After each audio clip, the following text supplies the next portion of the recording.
त्रिकोणीय प्रेमर भयंकर अंत प्रेम पाई राजरास्त रक्तपात भुवनेश्वर चंद्रशेखरपुर थाना आचार्य हरिहर कॉलेज छकरे घटिथिबा हिट एंड रन मामलारे आसिछि सांघातिक ट्विस्ट। प्रथमे दुर्घटना कुहाଯାଉଥିଲା हेले ताहा प्रकृत रे थिला एक सुचिंतित संघबद्ध हत्याकांड।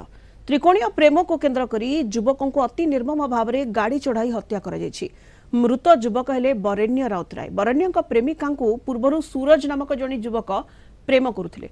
याकु नै दुहिंक मध्यरे किछि दिन हब विवाद चलिथिला। घटना दिन पूर्व प्रेमिक सूरज और सहयोगी माने बड़ षडयंत्र रचिथिले।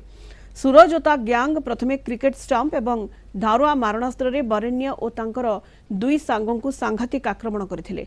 रक्ताक्त अवस्था वरेण्य और तांको सांग माने निज जीवन बंचाइबा पई रास्ता रे दौड़िबाकु लागिले। हत्याकारी माने एतिकिरे न अटकी निजर थार गाड़ी रे बरेण्य पिछा करथिले एवं पछपटु गाड़ी चढ़ाई देथिले। फल घटनास्थल ही तांकर मृत्यु होइतिला। सीसीटीवी फुटेज और पीसीआर स्टाफ को सूचना आधार में पुलिस को यह हत्याकांडर समस्त प्रमाण मिली। घटना संपृक्त मुख्य अभियुक्त सूरज और तार 5 जन सहयोगी को गिरफ्त कर हत्याकांड में व्यवहृत थार गाड़ी को जबत कर तेबे प्रेम मामला पछर प्रकृत कारण कौन थिला एथिरे आउ कहार संपृक्त